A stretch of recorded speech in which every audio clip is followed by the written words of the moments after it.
kembali lagi di podcast Ngomongin Bisnis bareng gue Sisi. Tegar. Halo Gus Suryo. Ya, jadi kita hari ini back to business ya. Ngomonginnya bisnis-bisnis dari kemarin, terus kita ngomonginnya tim kita lagi, ke HRD lagi, finance lagi. Enggak, kita udah banyak permintaan juga kalau kita harus back ngomongin bisnis. Namanya aja judulnya udah ngomongin bisnis ya guys, kita harus balik lagi ke core kita. Nah, jadi gue hari ini pengen ngomongin tentang konten marketing nih. Nah, konten marketing itu kalian kan jalanin ya sehari-hari ya di Melon. Nah, gue pengen taunya adalah kalian sejak kapan nih tertarik dengan yang namanya konten marketing? Oke, jadi aku tuh tertariknya dengan content marketing itu sejak sebenarnya aku kan masih sebenarnya nggak terlalu berpengalaman di yang content marketing, jadi aku masih tergolongnya baru lah gitu. Dan aku baru mulainya mungkin sekitaran beberapa bulan lalu setelah masuk ke Melon tiba-tiba. Tapi selain itu bisa pas aku masih sekolah, aku juga mungkin nggak tanpa sengaja aku sudah melakukan beberapa content marketing, tapi nggak aku sadari gitu loh. Ya, jadi mungkin aku bisa terbilang aku udah pernah melakukan marketing sebelumnya, tapi emang aku nggak sadar gitu. Yang lu nggak tahu kalau dulu tuh itu namanya konten marketing. Ya, aku nggak tahu. Sebenarnya dengan lo ngejual apa ya jasa lu Hmm, secara online ya. atau terserah lah ya offline juga boleh, tapi itu tuh sebenarnya salah satu pembuatan konten marketing dengan lo ngasih tahu di luaran sana lo tuh bisa ngedesain kayak gitu. Iya. Itu sebenarnya salah satu bentuknya. Oke. Kalau Surya sejak kapan nih tertarik dari konten marketing? Kalau dibilang konten marketing sih nggak marketing banget ya, sebenarnya lebih ke kontennya dulu gitu. Gue zaman kuliah tuh biasa nge-handle sosial medianya ya beberapa organisasi lah gitu yang gue ikutin dan lain sebagainya. Nah itu kita bikin strategi kadang gimana caranya buat eh, sosial medianya ini tetap informatif tapi di satu sisi bisa ada tujuannya juga menekan gitu. Kalau di brand atau di company sekarang kan tujuannya kan lebih ke marketing. Kalau kita ya tujuannya untuk menekan gitu. Ada isu apa kita bantu, kita tinggiin. Ada yang perlu didesak, kita bantu desak gitu. Jadi memang plottingannya dari zaman kuliah itu sih udah ngerasa enak nih gitu main sosial media dan lain sebagainya. Terus pas masuk ke profesional, ternyata kita juga baru tahu kalau ternyata tuh yang udah kita lakuin itu salah satunya mungkin praktis dari dasar-dasar untuk ya konten marketing itu gitu. Dari situ sih memang tertarik, makanya nyampe sekarang masih lanjut gitu sih. Tapi gue cukup bingung tuh konten marketing untuk menekan. Menarik juga ya, ini ngapain ya? Kalau konten marketing kan tujuannya kan untuk mengajak gitu kan dan sebagainya. Nah kalau kita zaman kuliah kan kita juga mengajak gitu biar ikut kegiatan gitu, biar ikut event, nyumbang gitu. Atau kalau yang tadi menekan, ya misalkan ada isu kenaikan biaya kuliah, ya itu kita bantu ajak teman-teman biar pada ikut. Itu ibaratnya Gitu ya. propaganda lah ibaratnya gitu, untuk gerak gitu. Kan tujuannya ke sana. Kalau kita masuk ke sekarang brand company tujuannya ya untuk beli gitu kan, mengajak orang-orang audiens kita untuk beli nih gitu. Benar. Saya tipe-tipe marketing ini beda-beda ya. Tipe marketing buat bisnis, buat jualan, ya kan. Terus ada juga ya konten marketing untuk mengajak, konten marketing bisa untuk menggiring opini juga itu termasuk. Iya sih itu. Iya, makanya lo tuh di luar sana tuh konten marketing banyak. Iya. Tapi untungnya Tegar nih spesialisasinya bikin konten marketingnya nih yang untuk klien-klien. Jadi emang udah jualan dan jualan. Nah, gimana sih kayak yang kalian jalanin ya untuk proses berpikir atau ideation dari konten marketing tuh yang kalian selama ini jalanin seperti apa? Mungkin dari Surya dulu kali ya. Kalau dari gua sebenarnya ngambil dari katanya Gus Ipang Wahid. Yang pertama yang paling penting itu riset sih gitu.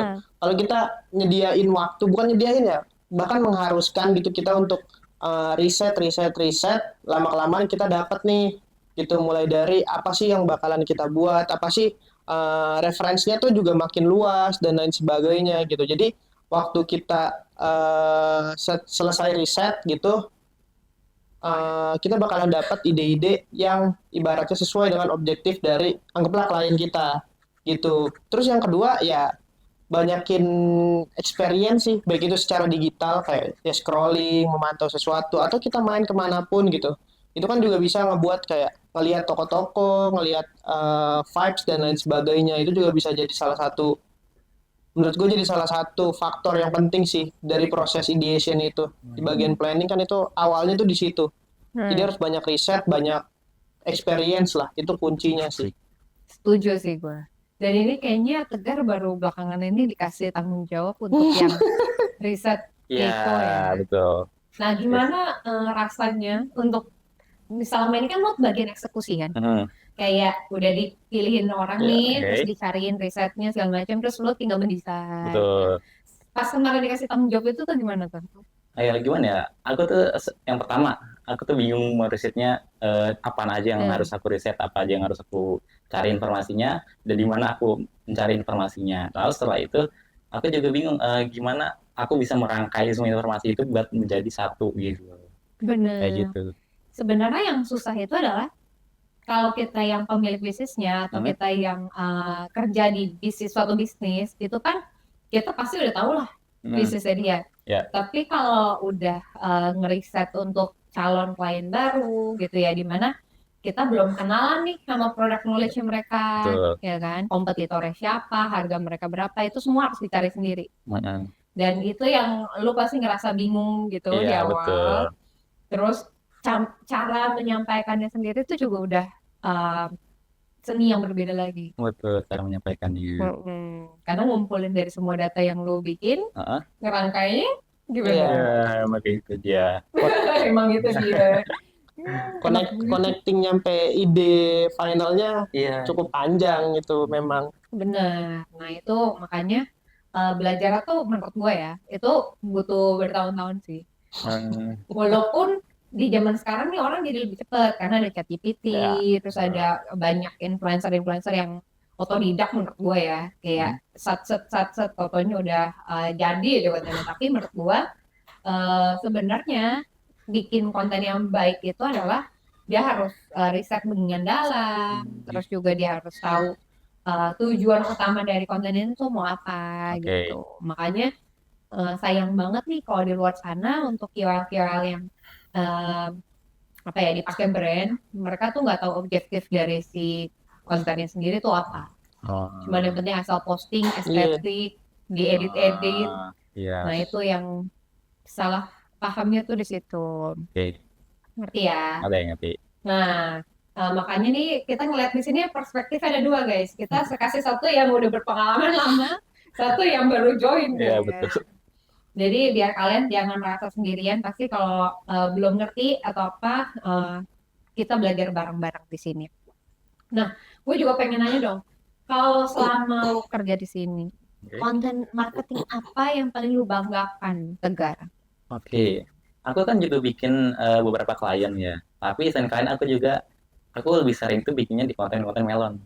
Nah, konten melon itu kita kan marketingin tentang service kita pada aja. Nah, itu yang paling sering itu biasanya aku bikin reels tentang menawarkan jasa kita dari brand yang udah pernah kita buat itu. Itu aku merasa ada saat aku buat konten itu kayak ada rasa semangat sendiri gitu karena gimana ya? Itu brand kita yang udah kita buat dan itu adalah ya yang udah kita selesaikan. Jadi itu kayak menjadi kebanggaan gitu. Jadi kita jadi senang-senang aja gitu. Nah, dan poin plusnya adalah selain lo kayak mamerin dari yang lo kerjain sendiri, Betul. dan bahkan lo lihat impactnya juga kalau ternyata kita juga dapat klien dari situ. Nah, iya betul. Kita juga dapat banyak klien dari Portofolio. marketnya. Ya. Kalau Surya gimana? Sebenarnya kalau akhir ini yang bagus itu yang waktu ngerjain hiring tuh lumayan bagus, menarik, storytellingnya oke gitu kan. Terus pas kita coba ads gitu bagus gitu sih Tiara gitu. Terus kalau yang ibaratnya sebelum-sebelumnya mungkin kalau yang by riset gitu ya mungkin ya, lu juga pasti ngerasain kan kalau pengerjaan Prodia Ohi Betul? itu kan kontennya bagus-bagus, dalam-dalam kan, Iya benar. gitu. Itu kan ada feel-nya, ada experience-nya sendiri kan. Iya. Nah itu gue ngerasain feel-nya sih, walaupun misalkan eksekutor terakhirnya kan di lu tuh, ya Ah, kan, gue ngerasain feel-nya situ parah banget sih iya, memang. itu dia emang. Nyampe ke posting kayak, wah gokil sih, keren gitu. Terus Betul. ada juga mungkin kalau kita ngomonginnya marketing yang lebih ke konten itu kita di hair gitu, hair care studio gitu ya. Sekalian promosi. Iya, Gimana? itu kan setiap bulannya kita kan memang bahkan sampai targetnya itu kan nyampe sales kan gitu. True. Gimana caranya tuh dari konten itu bisa dapetin klien customer lah ya, customer buat datang ke hair gitu. Gimana caranya kita tuh nyentuh pain point mereka khususnya yang di sekitaran Kelapa Gading dan Sunter, permasalahan seperti apa dan lain sebagainya. Kita juga riset sampai ke bagian promonya perlu apa aja untuk di bulan ini apa gitu-gitu, dan pas jadi mungkin ini nanti aku nggak tahu ya ini nantinya bakalan jadi eh, kayak gimana ya, tapi pas kita bikin yaudah nih jadi nih kayak biasa aja gitu ya, ibaratnya mungkin standar biasa aja, tapi buat yang punya pain point itu ngerasanya oh ini gua banget gitu, sampai akhirnya dia ngechat kita gitu. Benar. Karena apa ya? Kalau yang hair ini khususnya karena apa ya? Kita ngelihat langsung real time ya. Iya benar. Kita ngelihat langsung real time. Jadi ketika Suryo misalnya punya ide promo ini gitu, terus disuruh apa koordinasi copywriter, Iya. desainer bikin konten kayak gini, terus langsung diiklanin saat itu juga. Terus kelihatan gitu di 2 hari, 3 hari ke depan tuh bentuk hasil dari promo tersebut tuh gimana. Jadi kayak kebanggaan tersendiri ketika bener lagi jadi lebih ramai Iya. gitu. Terus challenge-nya kan terakhir waktu bulan apa gitu ya, aku lupa di mana eh kita tuh banyak promo sampai akhirnya kita sedikit ngelupain di bagian awareness-nya gitu kan. Sampai akhirnya kita adjust, dan ternyata waktu kita adjust ke bagian content awareness somehow dari customer malah datang lagi gitu. Jadi memang ya kita waktu itu kalau nggak salah testing kenapa gitu ya, kita coba testing, aku lupa. Eh Habis itu karena ada penurunan, waktu habis itu kita fokus ke awareness lagi, branding ulang lagi, mempertahankan lebih bold lagi, sama klien balik balik lagi ke kita, customer Benar. datang lagi. Dan ini ada nyangkut pautnya dengan branding ya. Walaupun kita ngomongin Iya. marketing, branding itu ternyata penting banget karena waktu itu pernah untuk jualan. Kadang kan kita perlu boom boom boom Boom gitu ya. promo. Lihat angkanya gede, tulisannya jelas, ya kan, Iya. sat gitu. Tapi ternyata customer tuh punya masa jenuhnya gitu, audiens punya Ya. masa jenuhnya. Jadi pas udah ngeliat kayak gitu tuh udah nggak attracted lagi atau kayak ini main kemarin gitu kan. Nah pas kita masuk ke brand awareness itu tuh malah mereka teringat lagi kalau brand kita ini fokus ke apa gitu. Iya, betul. Ya kan, fokus kemana, kita percayanya tentang brand value kita ini apa, kerimain lagi, akhirnya mereka tertarik lagi, walaupun bukan promo. Iya, walaupun nggak promo waktu itu ya. Nggak promo. Parah. Malah giliran yang diskonnya gede, lebih sepi daripada kalau nggak diskon. Iya. Aneh memang. Tapi ya, itu dia kenapa kita tuh percaya diri nih sama apa yang kita jual tuh karena kita testing langsung. Kita kelinci percobaannya dulu di sini. Gitu, kita kelinci percobaannya, jadi kita pas implement ke klien tuh udah apa ya, best practice-nya Iya. gitu. Nah, tadi ada ngomongin tentang komunikasi dengan audiens, ya kan? Oh, iya. Dari Surya tadi ada mention tentang belum tentu bagi kita jelek, B aja gitu. B aja, bagi kita B aja, tapi ketika di klien cocok nih, pain point-nya pas banget nih kena nih. Ya, iya. Nah, itu gimana sih caranya supaya kita sebagai pemilik brand atau pemilik bisnis tuh nggak terjebak dari apa selera gua gitu loh. Gimana tuh, Sur? Sebenarnya kan di satu sisi brand itu punya bahasa mungkin pakemannya brand identity gitu kan. Ada brand identity-nya. Jadi ada identitas dari brandnya tersebut yang perlu dijaga gitu. Nah, tapi kadang kita juga waktu kita mau melakukan salah satunya mungkin konten marketing gitu kan, kita juga harus ngelihat dari pain point dari target market kita gitu. Saat disesuaikan itulah. Jadi kadang kalau misalkan ada konten yang misalkan udah bagus banget, estetik dan lain sebagainya, tapi nggak memperhatikan dari uh, endpoint atau objektif dari audiensnya atau target marketnya, ya cuman berhenti di sekedar konten yang estetik nih, bagus nih, cantik nih, gitu. Tapi nggak bisa buat mengajak audiensnya itu buat, oh, gue coba deh, gitu. Oke. Ya berarti kayak hanya di apa ya?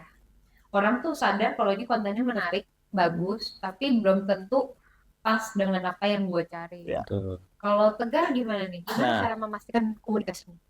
Nah, untuk itu kita pertama-tama ya kita harus menyesuaikan lagi ini konten ini untuk siapa dan kira-kira orangnya tuh gimana pada saat melihat iklan itu. Nah, tapi kita juga nggak boleh melupakan dari sisi brandingnya itu, dari brand identity. Jadi kita harus bisa kayak gimana menggabungkan lah dua itu sehingga akan tetap sesuai dengan audiens, tapi tetap sesuai juga dengan brand identity dari brand kita kayak gitu sih. Bener, karena kalau yang teman-teman udah dengar dari podcast-podcast sebelumnya ya, itu kita ada ngomongin tentang brand itu sebenarnya kayak seseorang gitu, Betul, kayak seseorang. sebuah makhluk. Jadi kayak kalau misalnya kita membuat dia identitasnya adalah misalnya contoh ya girly gitu, terus sangat feminim, imut-imut gitu ya. Jangan sampai kita bikin kontennya gothic gitu, ya kan? Iya, Atau kayak tomboy, ya nggak nyambung kan? betul. nggak nyambung. Nah jadi makanya tadi Tegar ada ngomong disesuaikan dulu Betul, identitasnya. disesuaikan. Nah ini pentingnya ya teman-teman ya, soalnya banyak banget orang mikir tuh kalau bikin brand identity mikirnya bikin logo. Iya, Sedangkan Itu. mereka biasanya udah punya logo. betul. Iya. Terus apa bedanya logo dengan brand identity Tegar? Oke, jadi logo itu sebenarnya secara visual aja ya, tapi identity itu adalah gimana sih brand itu menjadi ada ciri khasnya gitu. Kan tiap brand kayak beda-beda ya. Dan logo sama brand itu beda tuh karena pada brand identity itu lebih menjelaskan tentang si personalnya dari brand itu. Jadi gimana cara dia berpenampilan, cara dia berbicara, ya semacam itu. Sedangkan kalau logo kan biasanya dia ada di visual. Itu adalah yang namanya visual identity.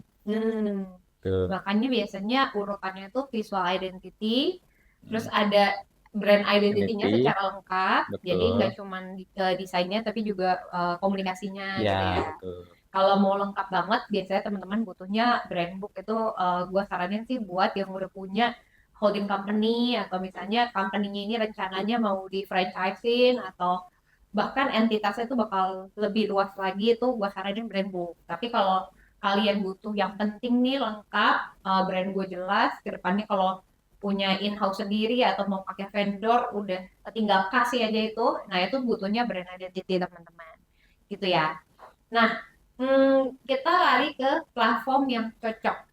Tadi kita udah ngomongin komunikasinya, kita udah ngomongin cara bikin konten marketingnya seperti apa dan audiensnya kayak gimana.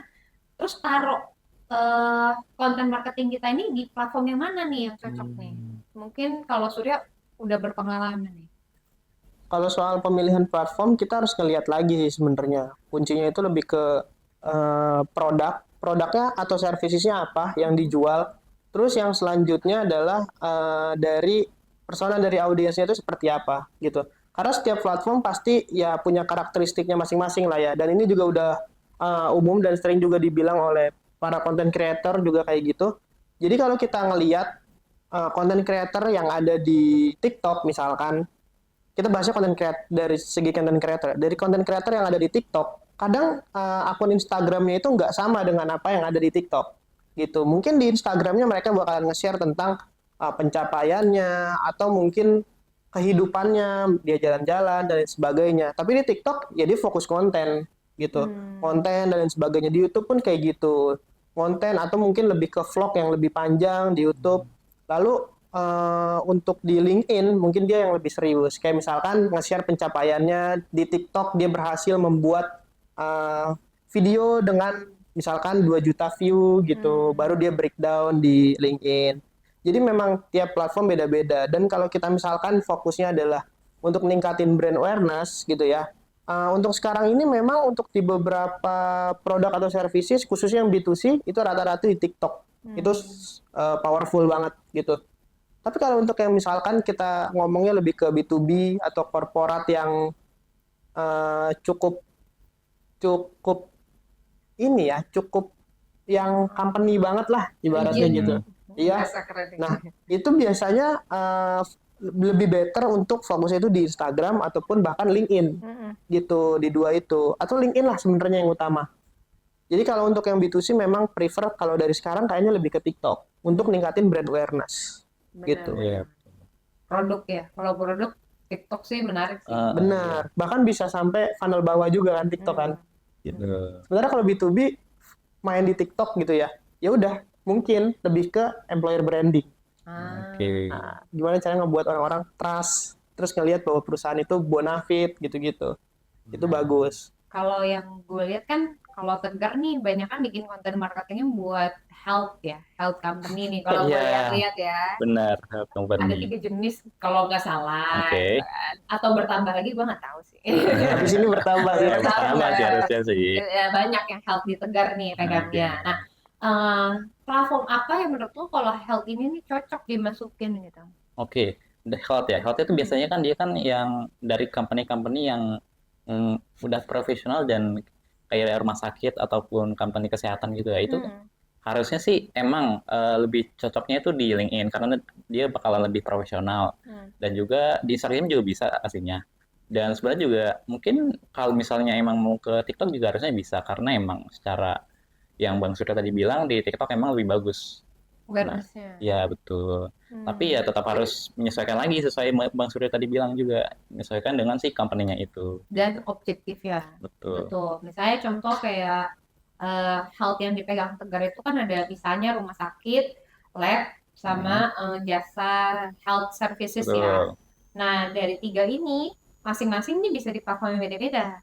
Kalau tujuannya untuk kayak supaya HR pada approach mereka untuk pakai jasa mereka, tentu masuknya LinkedIn, gitu Betul. dong.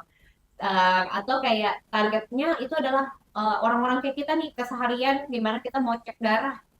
Oh ya, kalau kayak gitu Instagram karena dipakai luas, ya Betul. kan? Nah itu yang objektif yang kita harus cek lagi, gitu. Siapa tahu habis ini klien health-nya Tegar Nambah. Nambah jadi 5. Iya, makin pusing kan ya. Nggak apa-apa. Nggak apa-apa, nggak Udah apa-apa. berpengalaman. Nah, tapi kalau secara frekuensi deh, tadi kita udah ngomongin platformnya. Sekarang frekuensinya berapa sih? Kan soalnya orang suka bikin kayak macam rumus-rumus gitu ya. Oh, kalau di Instagram harus posting berapa kali. Iya. Nah, TikTok biar kelihatan kan expert ya kan. Biar kelihatan expert tuh kayak, oh TikTok harus 10 kali sehari, boy. Nah, gimana tuh, Sor? Itu benar atau mitos tuh? Sebenarnya kalau udah di zaman sekarang ya, udah di zaman sekarang itu quantity itu cukup yang dijaga itu konsistensi. Terus yang kedua itu adalah kualitas yang paling penting tentu. Gitu. Anggaplah misal kayak kita di basic itu 12 mungkin per pekan itu 2 ya, kalau nggak salah 2 sampai 3 gitu. Itu udah satu range waktu yang cukup oke. Gitu. Yang penting kita konsisten. Setiap pekannya upload sekian, setiap pekannya upload sekian. Bahkan ilmu kalau misalkan kita back ke zamannya mungkin masih zaman YouTube gitu ya, yang YouTube lebih dari TV gitu. Nah, itu tuh bahkan dibilang seminggu bakalan upload 1 video dan itu benar. Konsistensi itu menurut data itu penting banget gitu. Jadi kalau bisa dipertahanin di konsistensi. Tapi kalau untuk banyaknya konten gitu ya, sebenarnya kalau misalkan punya research-nya dan bisa gitu untuk riset, brainstorm, terus pembuatannya gitu, itu nggak apa-apa. Setiap hari upload gitu-gitu nggak apa-apa. Tapi kalau misalkan nggak ada research-nya dan mungkin terbatas gitu ya, mungkin itu perlu di-adjust gitu. Yang penting misalkan 12 konten per bulan. Jadi dalam sepekan itu cuma 2 sampai 3 konten doang gitu. Jangan dipaksa buat ya udahlah yang penting tiap hari ada postingan. Enggak sih. Karena Gitu. zaman sekarang audiensnya sukanya yang in-depth lah ya. Iya, benar. Jangan kayak yang penting asal posting tuh malah mereka udah nggak tertarik karena konten tuh udah membludak. Iya. Gitu. Sama yang terakhir itu kan dari timnya Instagram bilang kayak contohnya dia ngambil contoh Reels gitu. Misalkan Reels kita yang lama-lama itu bisa jadi naik gitu kan. Bisa jadi naiknya baru sekarang gitu. Ya kan? Dan artinya yang penting konten lu berkualitas, bisa jadi 1, 2, atau 10 bulan kemudian, 12 bulan kemudian konten lu baru FYP misalkan kayak gitu. Jadi yang penting bikinnya yang berkualitas. Berarti indikator keberhasilannya apa tuh, Sur, kalau kayak gitu? Kalau indikator keberhasilannya, kalau itu balik lagi ke objektif gitu. Kalau kita ngomonginnya konten, cukup sampai konten doang, itu lebih ngelihatnya lebih ke ya engagement gitu, total engagement, atau bahkan kita pakai engagement rate gitu kan. Terus kalau misalkan kita masuknya ke marketing, berarti udah jelas lah ya. Kalau Kalau marketing, nggak leads, conversion. ROAS gitu. Nggak susah sih, tapi ya emang ujung-ujungnya kan namanya punya bisnis, ya conversion juga. Iya. Makanya kita harus memastikan, kadang orang nggak enak. Soalnya beberapa kali ya kita ngobrol di awal nih ngomongnya awareness. Brand awareness. Karena sebenarnya mereka kan teredukasi ya. Dulu tuh nggak, dulu pengennya jualan di Instagram, maunya jualan misalnya gitu ya. Terus belakangan justru mereka sudah teredukasi, jadi mereka malu untuk nyebutin gua targetnya tuh sales gitu. Jadi mereka basa-basi dulu ngomong awareness, ntar di belakang baru sebenarnya saya mau jualan gitu. Padahal nggak apa-apa banget buat teman-teman yang di rumah, kalau emang kalian targetnya adalah sales, ngomong aja. Tetap harus ada porsiannya awareness, Pasti. tapi persentasenya lebih sedikit misalnya gitu. Jadi jangan perlu malu kalau kalian punya targetnya apa, namanya digital marketing kan kita beneran harus dengerin dulu kalian tuh punya targetnya tuh apa. Nah, kalau gitu kalau untuk awareness sendiri, kalau dari Tegar nih, punya pengalaman apa nih bikin konten awareness yang supaya sebanyak-banyaknya orang tuh melihat? Aku tuh karena aku seringnya kan bikin kontennya di Melon ya, terutama tentang marketing kayak pamer-pamer atau showcase lah gitu tentang klien kita gitu. Dan itu menurutku idealnya ya, based on pengalaman itu sekitaran maybe 12 sampai 21 kali sih gitu.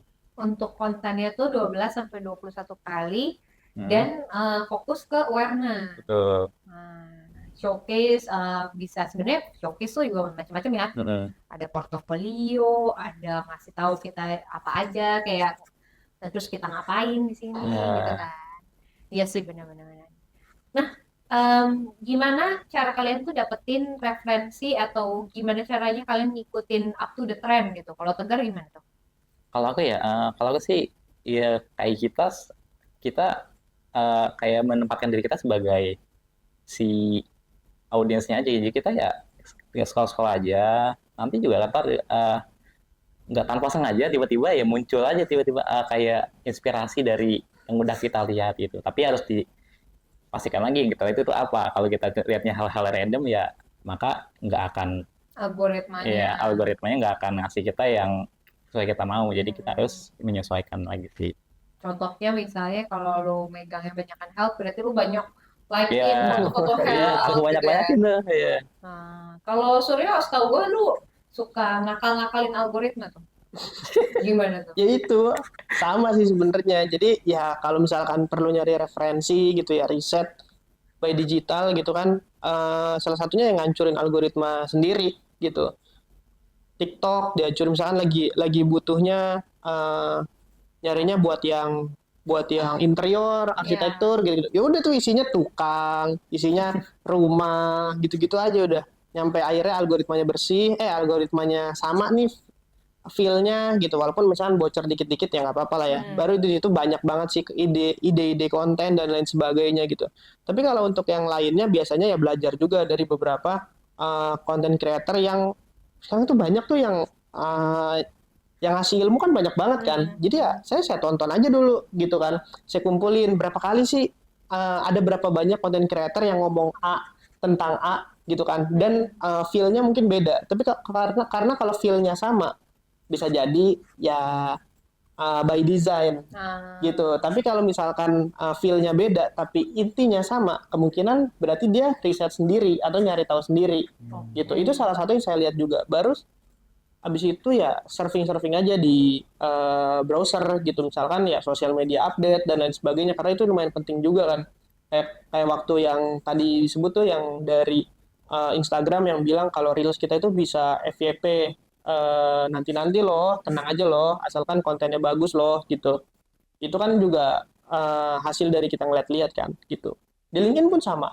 Itu banyak banget yang nge-share kadang mereka nge-share data bahkan ya. Betul. Lupa tuh yang sering nge-share data tuh siapa ya, yang marketing community apa gitu lupa. Itu dia sering nge-share data walaupun datanya misalkan ya telat 6 bulan gitu. Karena memang ya sengaja baru dirilis nggak sih?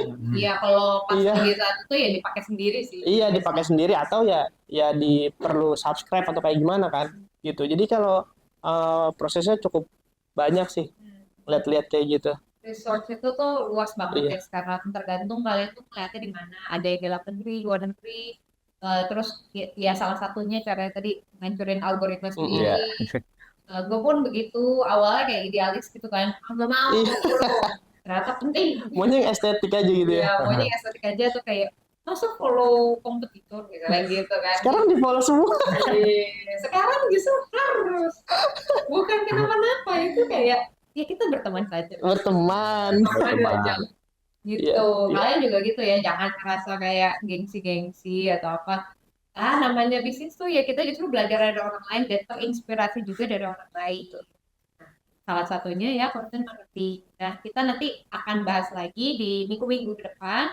Kita bisa request juga buat teman-teman mau bahas apa tentang bisnisnya, mau ngomongin apa, branding, marketing. Silakan kolom komentar, ditaruh aja kalian request, ya kan? Jadi itu aja. Terima kasih Tegar, terima kasih Suryo, insightnya hari ini banyak sekali.